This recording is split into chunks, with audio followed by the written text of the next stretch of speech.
মহানগরী জামাতের মজলিসে শুরার অন্যতম সদস্য, মতিঝিল থানা জামাতের সংগ্রামী আমির জনাব SM শামসুল বারী মোতাসিম বিল্লাহ নুরউদ্দিন।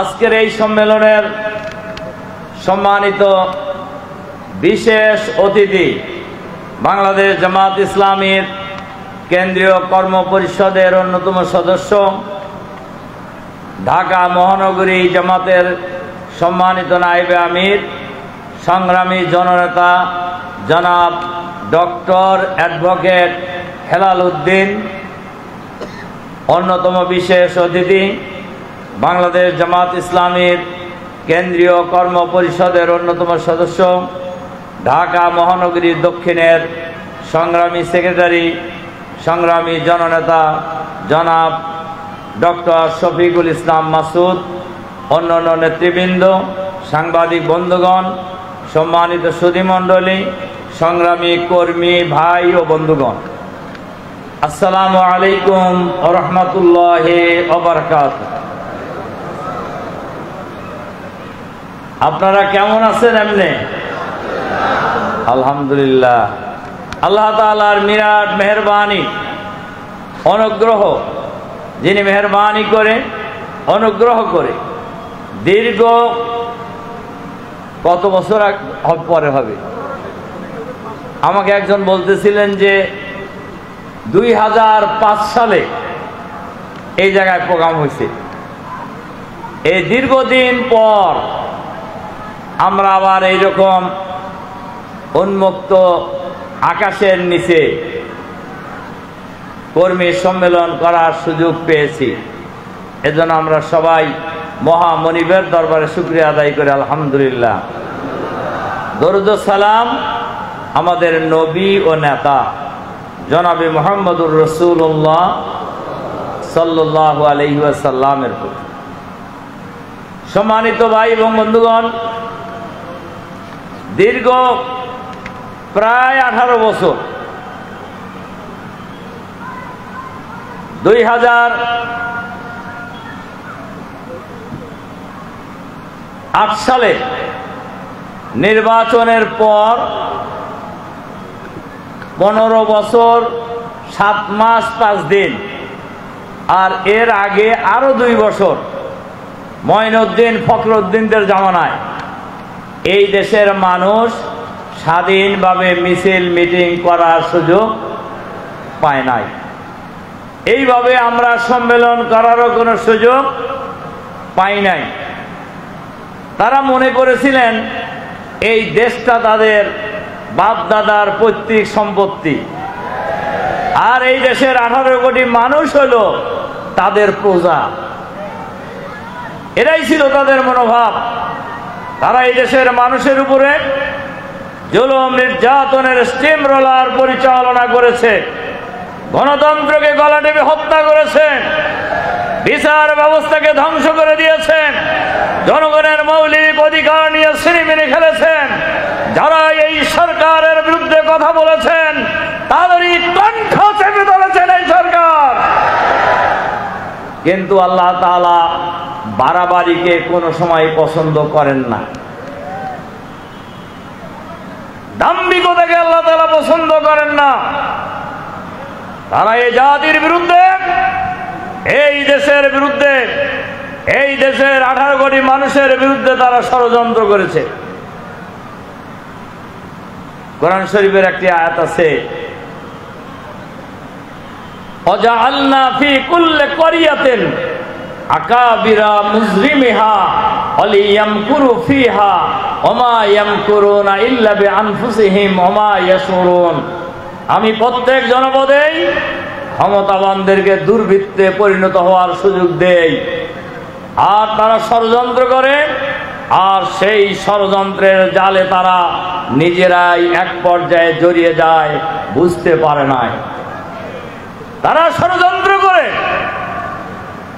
নির্মমভাবে, অন্যায়ভাবে নিরপরাধ জামাত নেতাদেরকে শহীদ আমিরে জামাত মাওলানা মতিউর রহমান নিজামী, শহীদ সেক্রেটারি জেনারেল আলিয়া হাসান মোহাম্মদ মুজাহিদ, শহীদ আব্দুল কাদের মোল্লা, শহীদ কামারুজ্জামান, শহীদ মীর কাসেম আলীকে বিচারের নামে নাটক করে তামাশা করে এই যে ট্রাইব্যুনালে ফাঁসি দিয়েছেন, সেই ট্রাইব্যুনালে ইতিমধ্যেই শেখ হাসিনা সহ ফ্যাসিবাদের দোষরদের বিরুদ্ধে গ্রেপ্তারি পরোয়ানা জারি হয়েছে, বিচার কাজ শুরু হয়ে গেছে।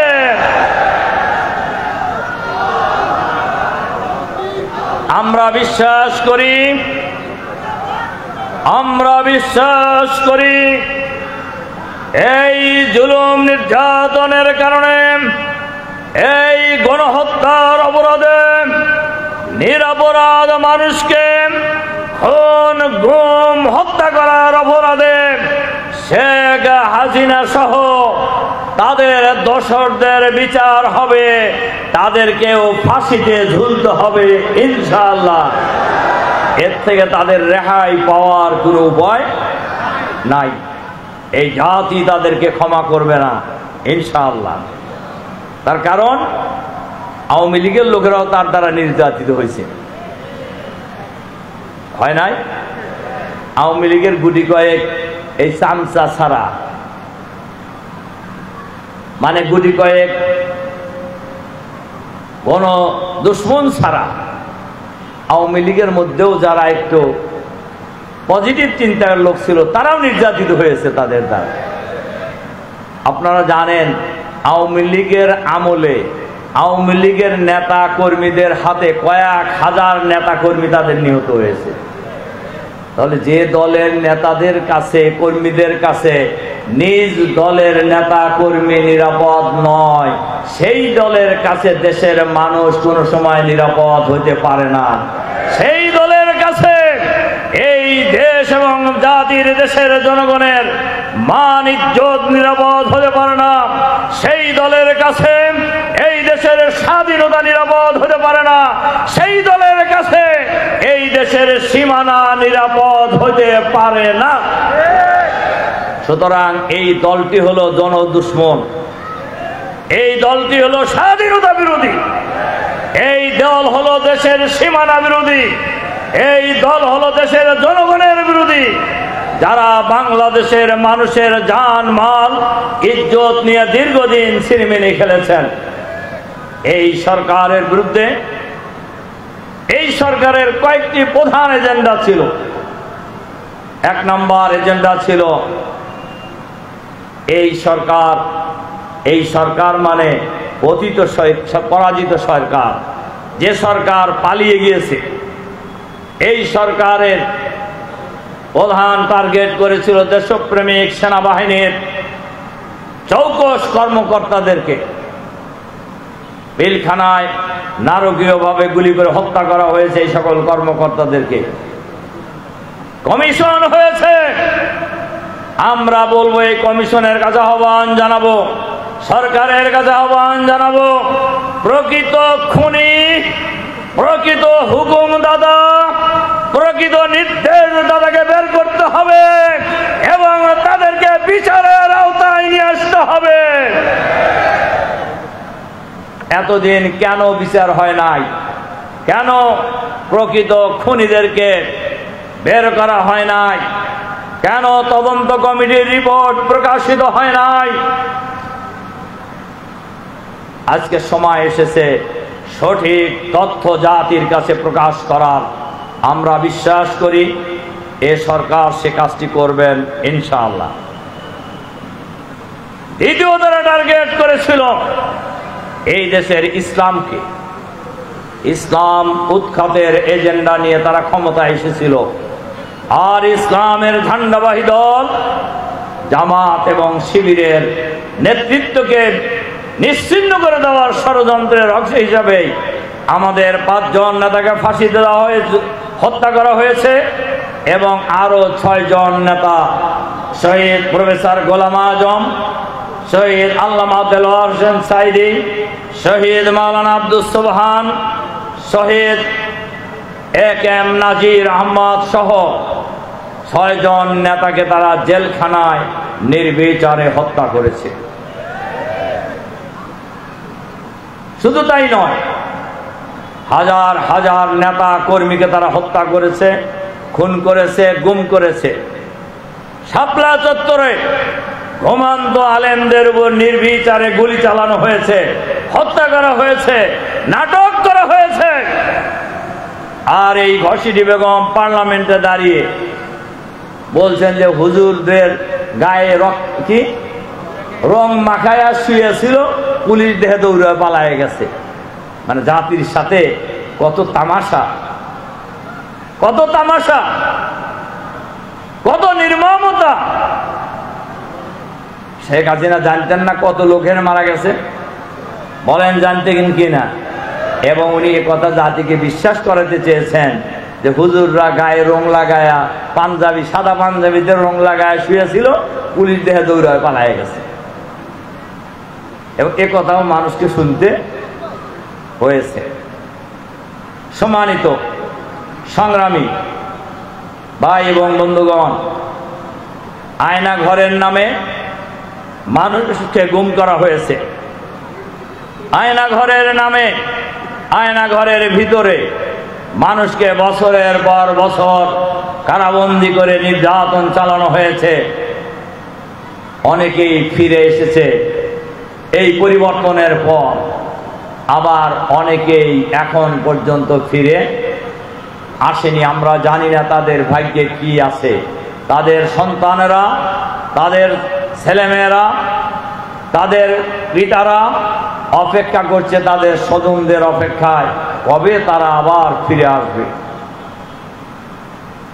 এই সরকারের বৈশিষ্ট্যই ছিল, এই সরকারের বিরুদ্ধে যারা এই কথা বলবেন তাদের একটু চেপে ধরা হবে, যারা এই কথা বলবেন তাদেরকে হত্যা করা হবে, যারা এই কথা বলবেন তাদেরকে গ্রেফতার করা হবে, যারা এই কথা বলবেন তাদেরকে গুম করে দেওয়া হবে। এটা ছিল এই সরকারের প্রধান বৈশিষ্ট্য। এবং তারা দাম্ভিকতার সাথে বলতেন, এবং তাদের অনুসারীরাও বলতেন 41 সালের আগে কোনো খাওয়া নাই। বুঝছে না? ওই বেটি 41 সাল পর্যন্ত বাঁচবো কিনা হে চিন্তাও নাই। 41 সালের আগে কোনো খাওয়া নাই। আবার বলছিলেন আন্দোলন যখন তুঙ্গে, তখন বলছিলেন না শেখ হাসিনা পালায় না। পালাইছে নাকি? কি বলেন, পালাইছে? হ্যাঁ, পালাইছে না? সাইদি সাহেব আসলে বক্তৃতা কিছু দিয়ে গেছে, আপনারা দেখছেন তো। কিছু কথা উনি বলে গেছে না, যে বাংলাদেশের 18 কোটি মানুষ গাছের গোড়া ধরে এমন ঝাঁকি মারবে মামুর বাড়ি যা পড়বে। পড়ছে না? সম্মানিত সংগ্রামী ভাই সব, আমি যে কথা বলতেছিলাম, তারা এই দেশটাকে তাদের রাম রাজত্বে পরিণত করেছিল। খেয়াল খুশি অনুযায়ী লুটপাট করেছে, করে নাই? এবং উনি দাম্ভিকতার সাথে বলছেন আমার পিয়নেরও 400 কোটি টাকা। যদিও কথাটা সঠিক না, কথা সঠিক না, সঠিক না এই কারণে শোনেন কথা।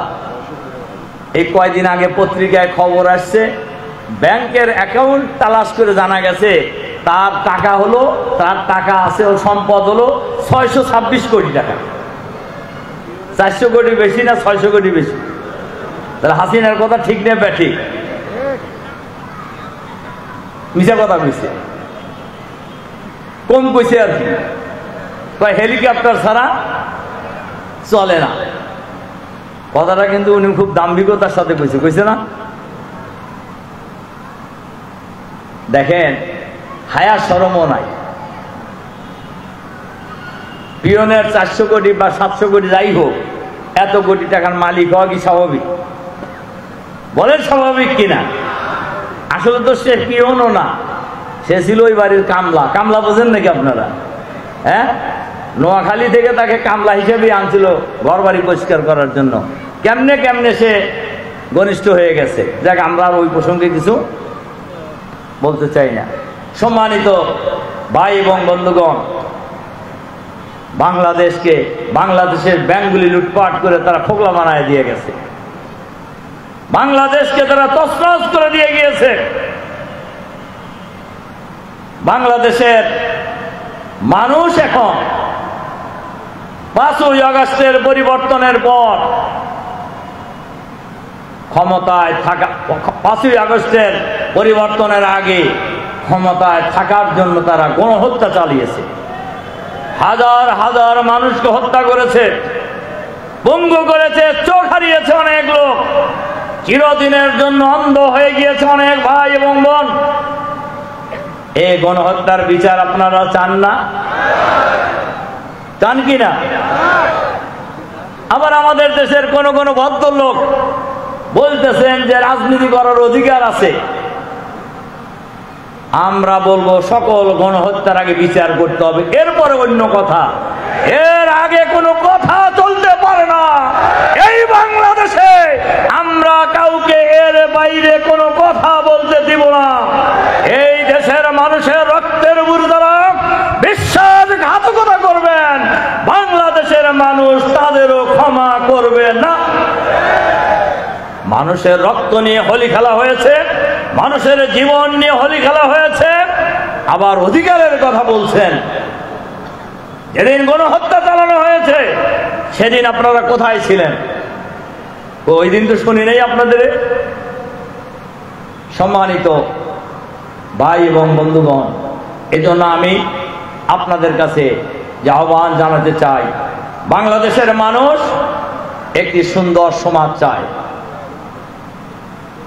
একটি সুন্দর সমাজ চায়, সন্ত্রাস মুক্ত সমাজ চায়, দুর্নীতি মুক্ত সমাজ চায়, চাঁদাবাজ মুক্ত সমাজ চায়, দখলবাজ মুক্ত সমাজ চায়।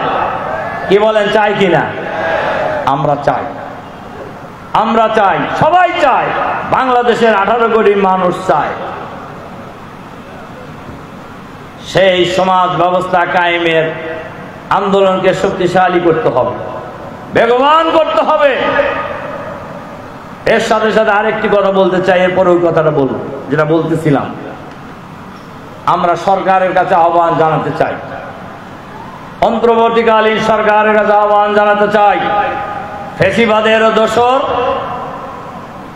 এখন অনেকেই অফিস আদালতে, অফিসের বাইরে আছে।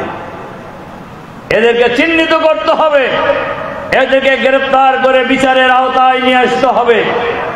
সৎ, দক্ষ, বঞ্চিত অফিসারদেরকে যথাযথ জায়গায় পদায়ন করতে হবে।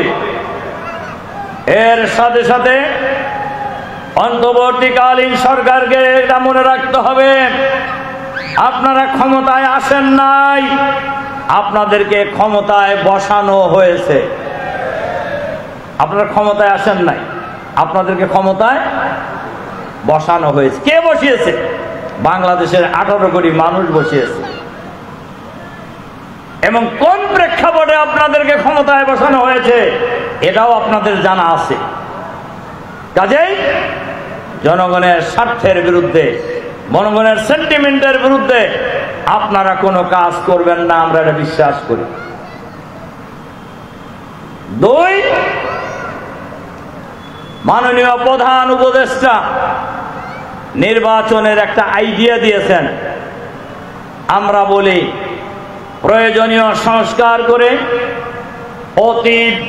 অনতি বিলম্বে নির্বাচনের জন্য সুস্পষ্ট রোডম্যাপ ঘোষণা করুন। সংস্কার করতে কতদিন লাগবে এটাও বলুন। এরপরে নির্বাচন কখন করবেন এটারও একটি সুস্পষ্ট আইডিয়া জাতির সামনে আপনারা পেশ করুন। জাতি আশ্বস্ত থাকবে আপনারা ক্ষমতায় আরো দীর্ঘ সময় থাকার জন্য যে আপনাদের মনের মধ্যে কোনো কুমতলব নাই, এ ব্যাপারে জাতিকে আপনারা আশ্বস্ত করুন। এর সাথে সাথে আমরা এই আহ্বান জানাতে চাই, বাংলাদেশ একটি সুন্দর দেশ, বাংলাদেশ একটি সুন্দর দেশ। এই দেশে সম্পদের কোনো অভাব নেই, অভাব হলো সৎ, দক্ষ,